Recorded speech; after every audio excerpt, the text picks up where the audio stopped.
When a young man takes his dog for a walk through the forest, he thinks it's just going to be another great way to start the day. But when he hears a voice calling out from behind the trees, he realizes that this day will be anything but ordinary. And then we're going to meet two resident care workers, two young women who spend their nights taking care of those who cannot take care of themselves. But when a mysterious event strikes the home that they're working in, we are forced to ask the question, are aliens from another world targeting the disabled? Today on Dead Rabbit Radio.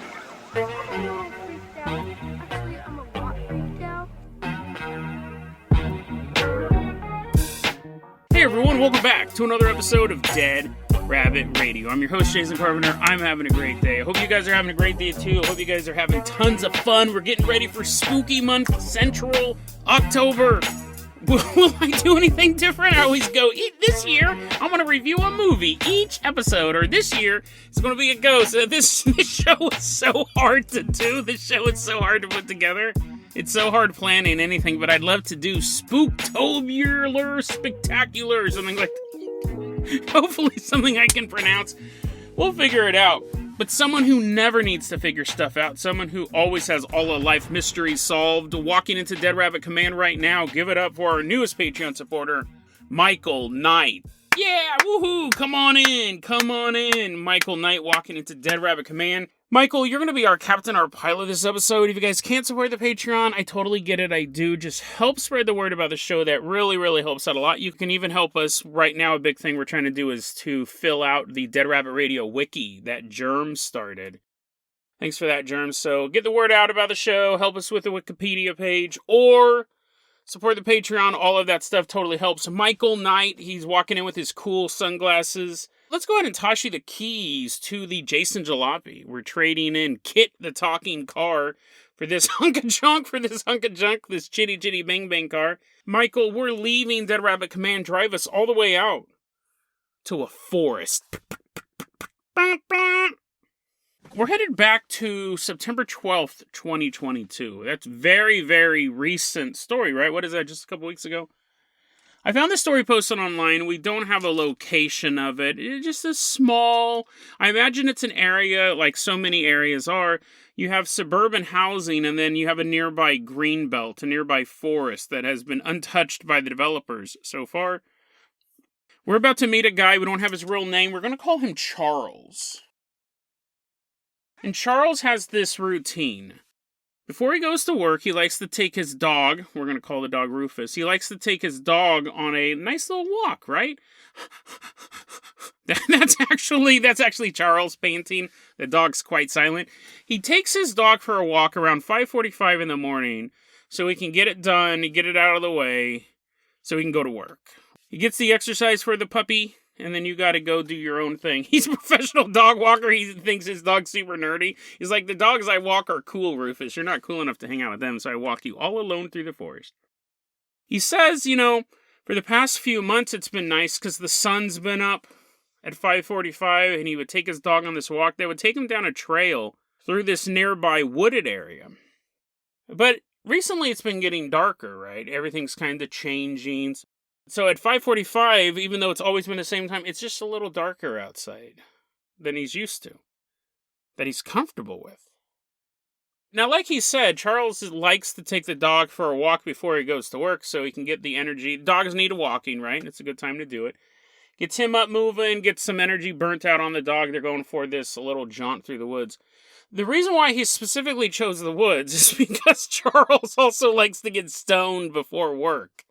So hopefully he doesn't do anything more serious than a professional dog walker. He's like smoking a weed. He's like, oh, now it's time to go to my job. Professional construction worker. He likes to get stoned before work. And he does it in the woods so nobody can see him. So he's walking. Now it sounds a little less altruistic that he's taking his dog for a walk. The dog's mostly just a cover story. If he gets caught, he's like, what? No. The dog was smoking the joint. It wasn't me, I swear, officer. He takes his dog on a walk through the forest. Oh, yeah, that's the good stuff. Yummy, yummy, yummy. Weed. I love it all. He's super loud. He constantly is complimenting how strong his weed is. People's like, Charles, we can hear you. You're not being discreet at all. You're making orgasmic moaning sounds and you're naming the brand of your weed. Ah, yes, Cherry Berry. The best. He's smoking this weed in the middle of the forest walking his dog. Now, I'm making him turn out to be a huge stoner. I have to say, if you're waking up, the first thing you're doing is smoking weed. That's the definition of a stoner. But he says he just smoked a little, right? Which is, obviously, like, a little to me would be like a puff. There we go, that's the good stuff. But to a, like, professional stoner, they're like, what? I only smoked 3 joints this morning. That's barely getting me high. So we don't know what it means when he said he smoked a little bit. But he smoked some weed, smoked some Mary Jane, and then he continues on his walk, and he's getting ready to exit the woods, when, from behind the nearby tree, he hears a voice. Hey, Rufus, come here, buddy. Charles kind of stops when he hears this, right? And he looks over. He can't see anything but the trees, right? He doesn't see anyone, but he clearly heard someone say, hey, Rufus, come here, buddy. And then the sound of someone tapping their knee, like you would when you were calling over a dog. Hey, Rufus, come here, buddy. Now, he's stoned, right? I mean, according to him, he probably just smoked a little. But you know what? He's inebriated on some sort of drug. It's psychoactive. And you could just write it off, right? A hallucination. He's smoking weed in the forest at 5:45. It's getting darker. He's not comfortable in the dark. He's definitely a little more paranoid. What's interesting is he noticed, when he heard it, he looked over, and he wasn't for sure that he heard it. But he noticed that Rufus was also now looking in this direction. Like, they both turned and they were looking from where the sound came from. So now he realized it's not just a hallucination. My dog's looking over there as well. And I heard someone say, hey, Rufus, come here, buddy. I just couldn't believe that would be coming from there. But when my dog turned and looked at the same time I did, like, what could that possibly be? And then as he's staring out into the trees, trying to figure out what could possibly be going on, he hears, come here, Rufus. Come on, boy. Come here. Charles is standing there, peering into the darkened trees. Can't see anything. But what he realized was the energy was kind of changing, in the sense that Rufus, who originally turned and looked when it heard the voice, is now not in a curious mood. It's not tugging at the leash. It's not trying to check out what's over there. It's not angry. It's not trying to figure out what's over there. Rufus is in a protective state, as Charles described it. Rufus senses danger and wants to protect the leader of his tribe. Rufus wants to get out of there. And so Charles puts on his headphones and hurries out of the woods. Now, they were almost out, right? He was getting ready to exit the walk. So it's just a short walk for him to end it. But they do get out of the tree line and they hurry home. It's an interesting story. This is one of those stories, listen, it could totally be made up. I've been fooled before. This stuff happens. It's interesting, though, the element of them putting in the headphones, which sounds counterintuitive, right? You're in a spooky forest, someone's calling your dog.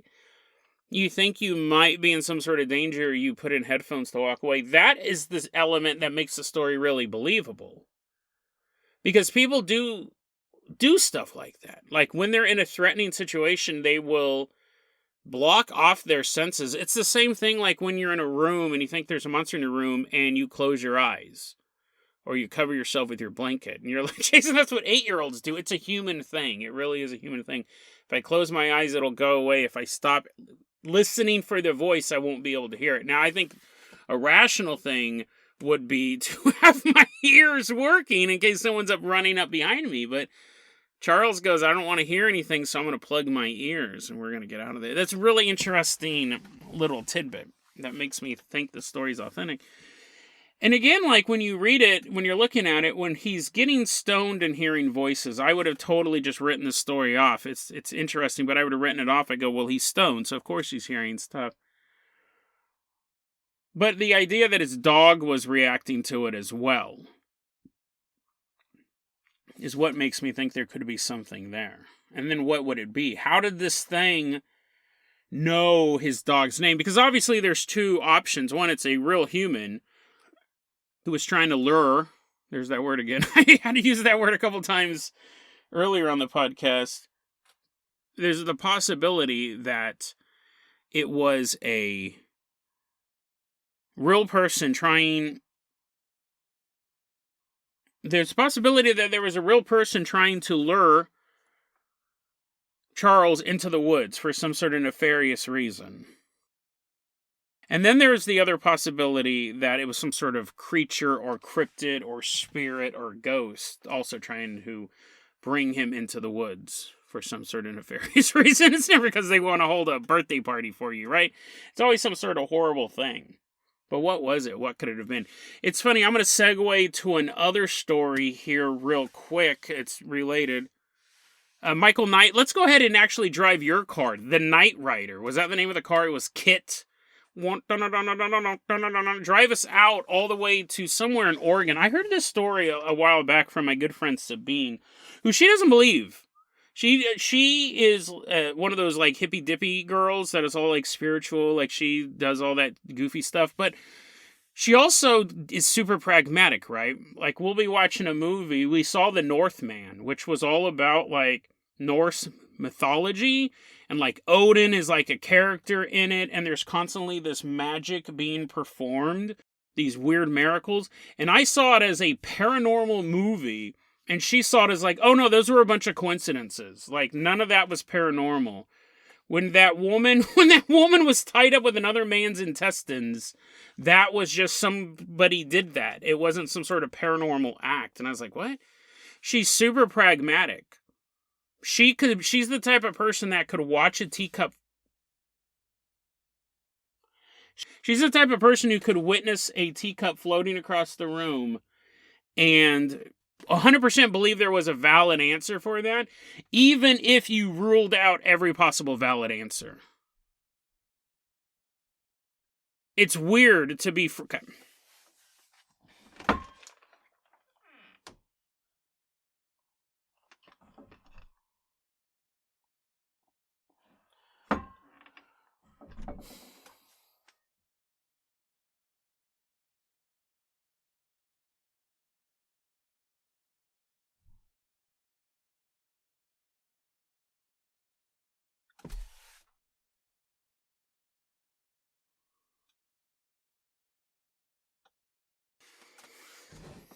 You know, guys, I'm going to be honest with you. I did an episode a long time ago where I saw something walking outside my recording studio. It's doing it again. Like, I seriously, right now, according to my computer, I've been recording for 27 minutes. Now, watch, when you listen to the edit, it's going to be way shorter than that. Because there are so many times where I was starting and stopping and, oh my goodness, like, and I would just look over there. And there was a certain point, I'll put the episode in the show notes if you guys know what I'm talking about, if I can find it. It's the episode, this is why I like the Wikipedia that we're trying to put together. The episodes where I talk about personal stories that have no show notes, like where I don't have articles I can reference, are really hard for me to find. But I was recording an episode a long time ago, and I saw what looked like a dog walking by. Oh yeah, it was okay, so this is super interesting. It was an episode where I was talking about a dog, the ghost of a dog, and you could smell the worst. There is a veterinarian's office haunted by a dog, and you knew it was around because you would smell the worst possible smell of a dog's anal gland. I was like, you'd smell the worst possible smell of a dog farting in your face. Like at one point, a woman's hair like blew away, like, not flew away like she was wearing a wig, but like you could watch it move. Like if someone blew a big gust of air in your face. I think that was the episode when I saw what it looked like dog paw prints walk by. And it sucked. It totally sucked. And I just realized, like, I was talking about this dog in the woods. And I actually started to tell a story of a friend of mine, Sabine, a story with her and her dog, Sage, where they encountered something in a field. But I'm editing that story out for, I don't remember how it ended. I told the whole thing and I got to the end and I was like, well, that's kind of anticlimactic. I don't remember how it ended, so I'm going to have to ask her. But as I was telling the story, I kept seeing that thing walk by the door. So I have my closet door shut, and there's a little bit of light coming in from underneath the door. You know how doors work. And I've been seeing it again. And I remember once, I thought it could have been, I had a bathrobe, right? I have a big plush bathrobe, and I thought maybe it's the belt. God, see, there it is. I don't know what's causing it, and I'm wondering if it's because am I doing dog stories? Like, that's what's making it show up? I thought it might have been my bathrobe belt kind of falling down, maybe. Because you know what, blocking the light. I don't know. But let's go ahead. I just don't know. I feel like maybe putting a camera up outside. I'm also wondering, because see, here's the thing, like, I'm trying to be rational about it. I'm wondering if I'm somehow seeing something out of the corner of my eye with my glasses blocking the light. The rim of my glasses blocking the light could be making something, and then when I turn my head, it goes away. It's because my glasses are actually, I don't know. I don't know. I'm trying to replicate it like that. Trying to think of it like, I don't know. But anyway, so yeah, it's interesting when it seems like I talk about dogs, this thing pops up. Here's the thing, if it was my glasses, then you would think I would see it all the time, because I'm usually wearing my glasses while I'm recording, because I'm sitting in the dark. If it was my bathrobe, I would have thought it would have been all the time. I don't know. It's just so weird. And it's not an ARG. If it's an ARG, it's the most boring.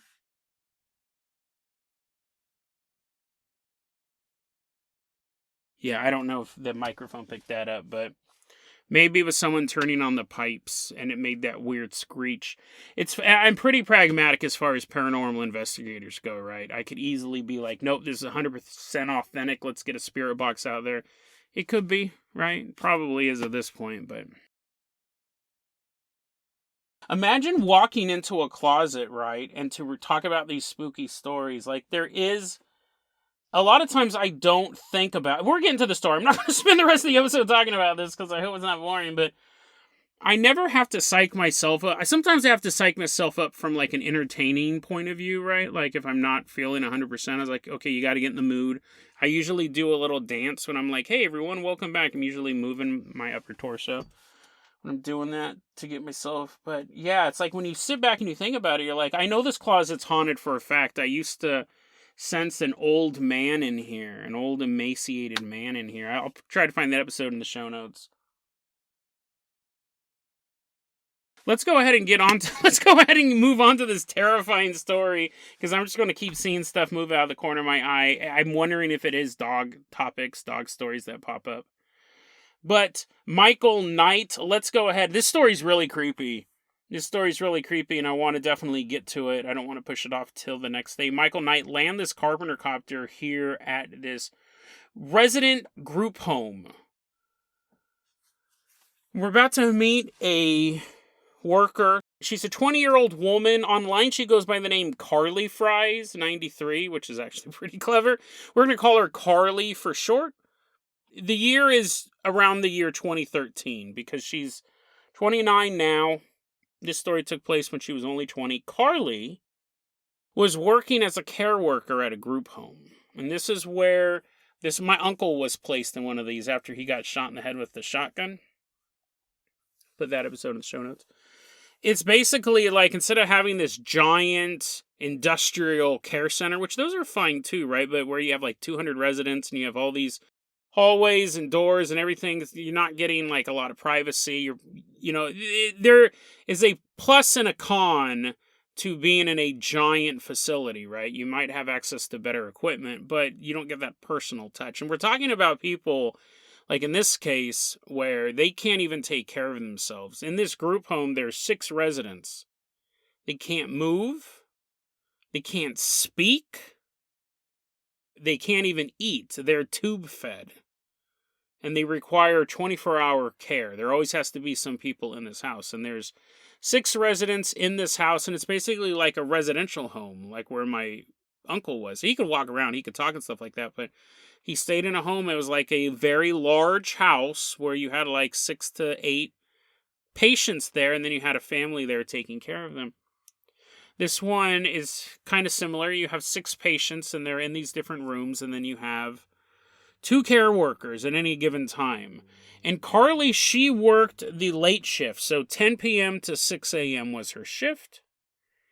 And she was always there with a coworker. We'll call the coworker June. And Carly goes, listen, it was a pretty boring job, right? It was pretty routine. We would have to go through this whole process where we would check on all the patients. We'd have to make sure that they were getting their medication. We'd give at least 2 of them a shower per shift. And really, our job was to make sure they were safe, to make sure they were comfortable. It's 10:30 p.m., so Carly and June have just started their working day about a half hour ago, and they're still getting settled in, right? You have the shift change, you have the previous employees leaving, Carly and June show up, and Carly starts brewing a pot of coffee. And she said the way that it's laid out is that we had baby monitors in the patients' or the residents' rooms. So we could hear anything. Now, they can't talk, they can't communicate, which makes it even more so that you have to pay attention to any sort of nonverbal cues, like coughing really, really badly. And they hear from the baby monitor that leads to a patient, she calls her Rachel, it's not her real name, to Rachel's room. They hear Rachel coughing violently. And Carly goes, for a while now, Rachel has had a pretty bad cough. And the problem is because you can't move. Like normally when we're coughing, what do? We double over. And it's actually helping to expel the mucus. But if you're prone on your back and you're coughing and coughing and coughing, what's going to happen is the mucus is going to spit up and go back into your mouth. And then more mucus is going to spit up and it's going to keep going back in your mouth. And then you'll start retching. And then you'll start to vomit. And you're totally prone. You're just laying on your back. So they hear her coughing violently. They get up to go check on her. She's retching at this point. They rush in. They roll her on her side. She can't do it herself. They get her on her side. They have this special suction cup device. They place it to her mouth and begin activating it, and vomit begins to shoot out of this woman's mouth. You're like, dang it, you just started eating a tuna fish sandwich. You're like, this story won't be gross. Arp! She begins to vomit up into the suction device. The vomit spraying everywhere. I don't know if it's like a Three Stooges level vomit. They're like, whoa! They're all slipping on it. She's vomiting up. She vomits up so much that they have to change her clothes. So I imagine it was pretty messy. But they clear the blockage. They're able to get the mucus out and the vomit out, and Rachel's life has been saved. If they had not been there, or if they were there and weren't paying attention to that baby monitor, she would have suffocated. So they clean her up, clean up her clothes, decide we need to check on Rachel regularly through the rest of the night. Make sure this doesn't happen again. Like, that was a close one. And Carly goes, honestly, like, we're not medical professionals, right? We're just like resident care workers. So it was an adrenaline rush, right? That we were able to do this and we saved the day and everything's going to work out. Like she goes, I was a little high off the adrenaline, but we got, I don't think they were super adrenalized. They're changing their clothes super fast. They're woo! But she goes, yeah, I did get a little adrenaline rush while we were doing it, but then you go back into the routine of everything. We clean her up and write up an incident report.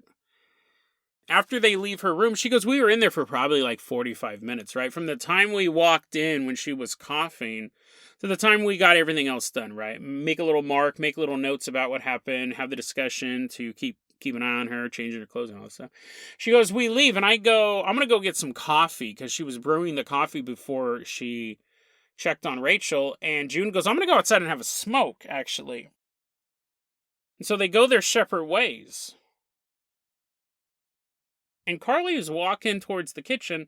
She walks into the kitchen, and she sees that the coffee pot light is off. She's like, what?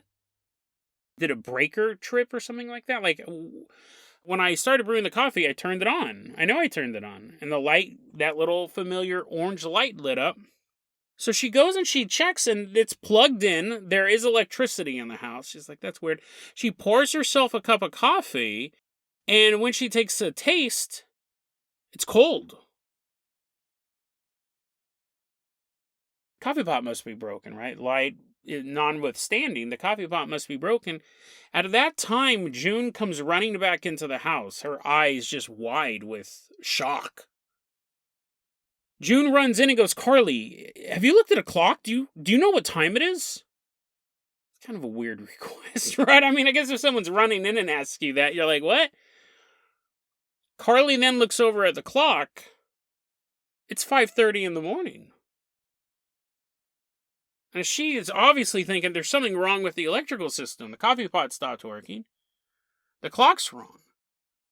But June's like, no. Look at my cell phone. I was outside smoking a cigarette. I pulled out my phone. It's 5:30 a.m. We just went in that room like 45 minutes ago. We didn't do any of our job.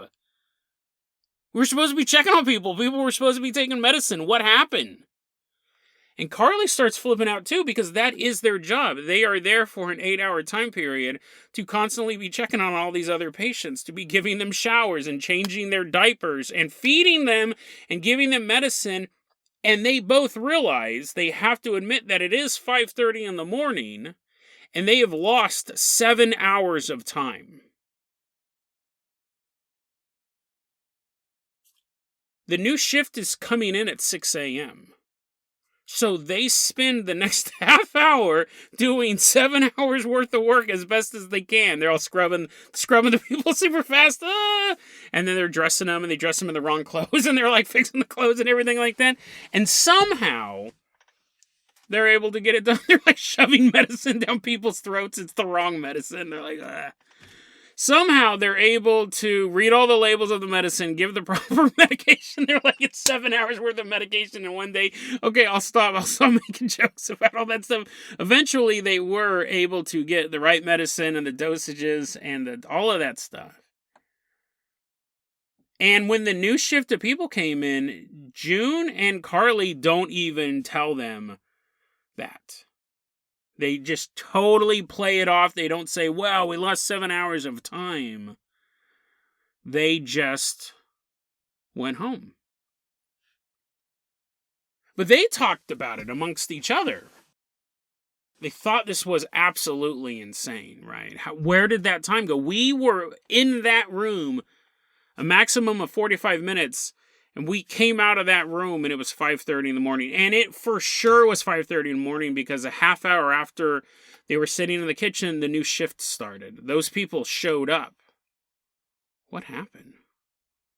And what Carly eventually found out was the coffee pot has a timer on it to prevent burnt coffee or fires or both. Once you turn the coffee pot on and it brews the coffee, the heating pad, the heating element to it, will stay on for 4 hours. It'll keep the coffee warm for 4 hours, but after 4 hours, it has an automatic shutdown switch.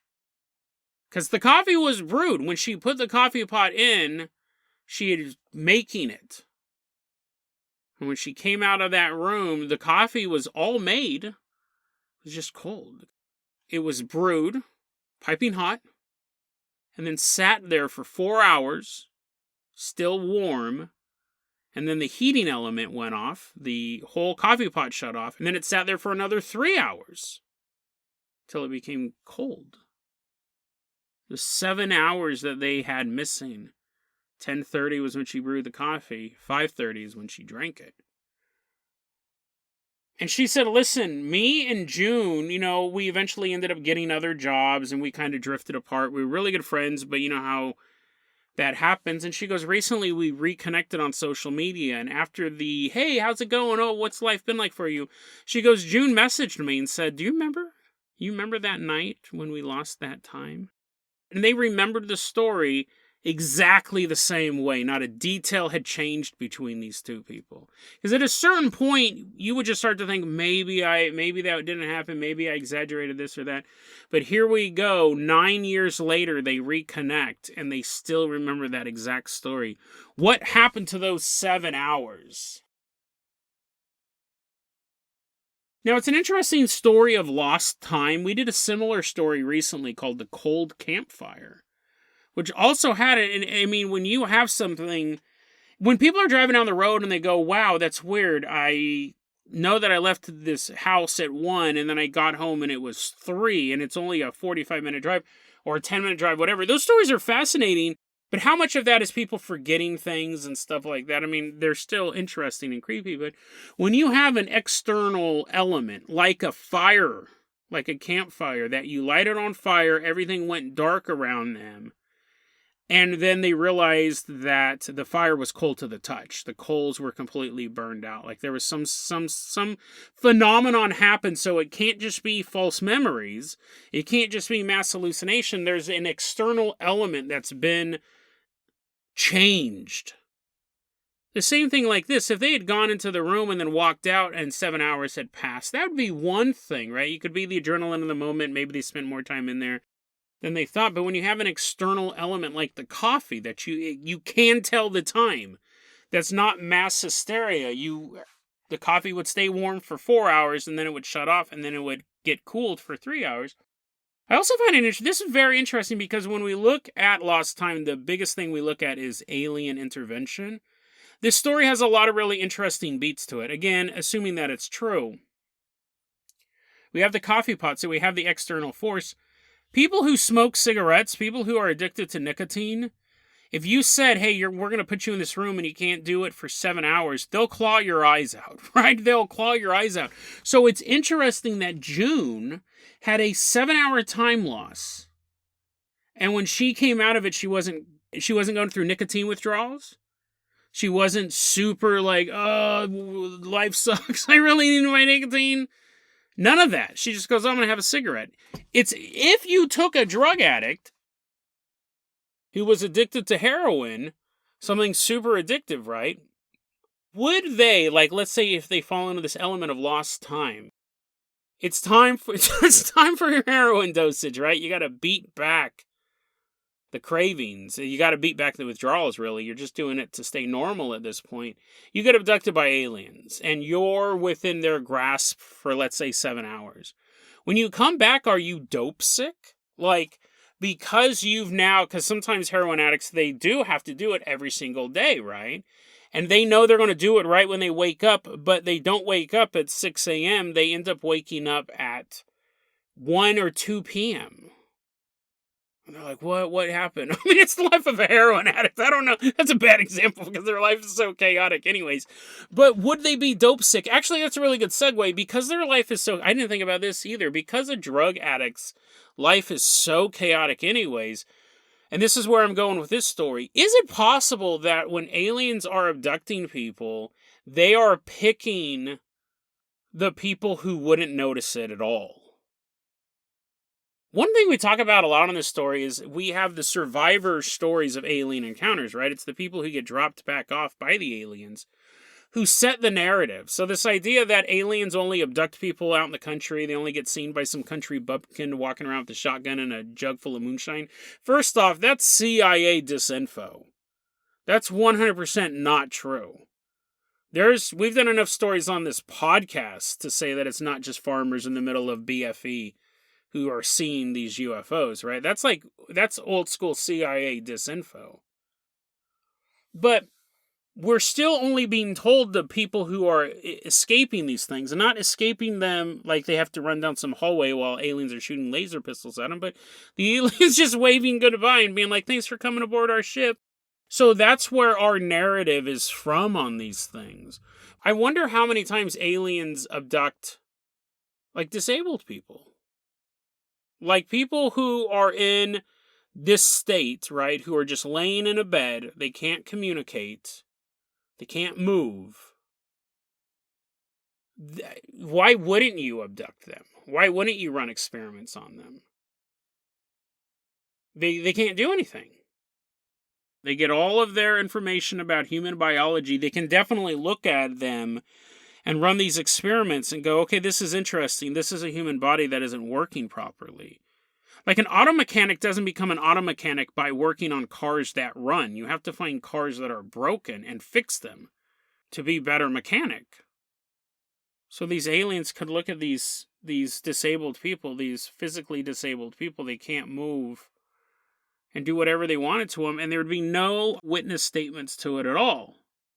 And you know where they're at. You could abduct them every single night if you wanted to. And in this case, these two nurses, or these two resident care workers, were caught up in the phenomenon as well.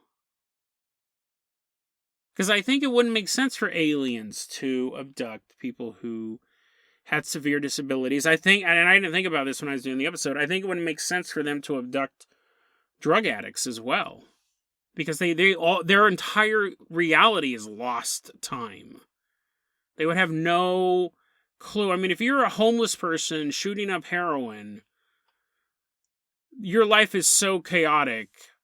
If you lost 5 hours of time, you wouldn't even know it.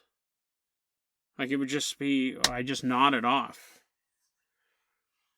It's a fascinating story. I never really thought about that before, because the narrative is created by the survivors. We think of people who are riding their motorcycles or driving their cars or just hanging out at home, and these aliens show up and abduct them. And I mean, that's all terrifying enough, right? Those stories are all scary enough. But what about the stories of the people who don't realize they're being abducted? Not because they have time loss and their brains have been wiped, because they can't even communicate what has happened. To everyone laying in those beds, those 6 residents, would they even notice that time stopped? Would they even notice that 7 hours had passed? How would they be able to say what happened? The night just went by so quickly. They wouldn't be able to communicate that.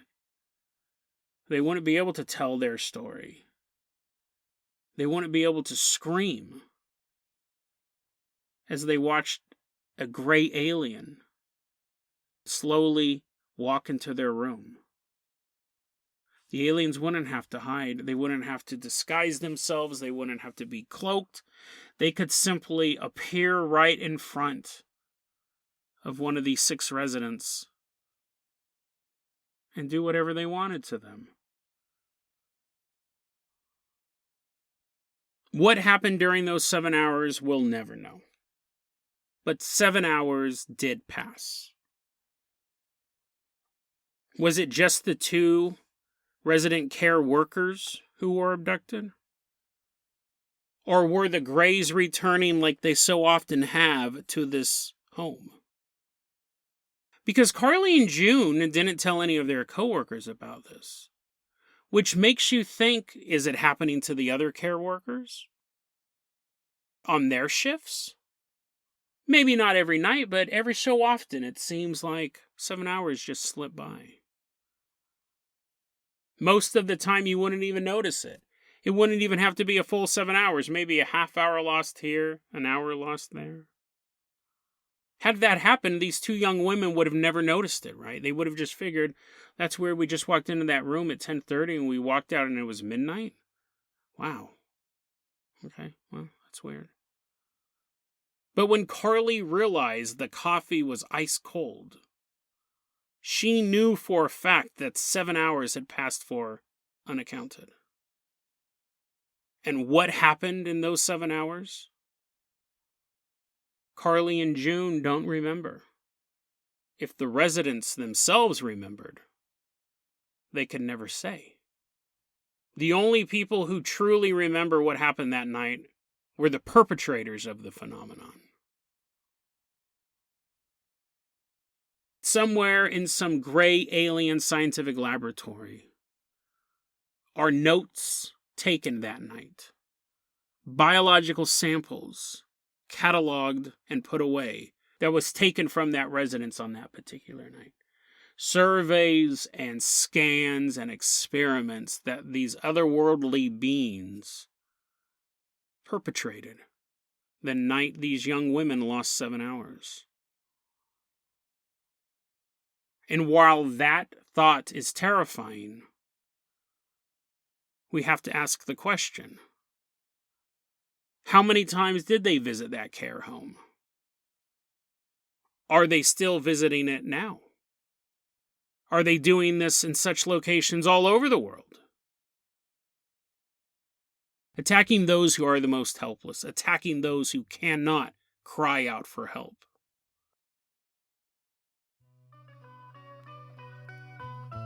DeadRabbitRadio@gmail.com is going to be our email address. You can also hit us up at Facebook.com/DeadRabbitRadio. TikTok is @DeadRabbitRadio.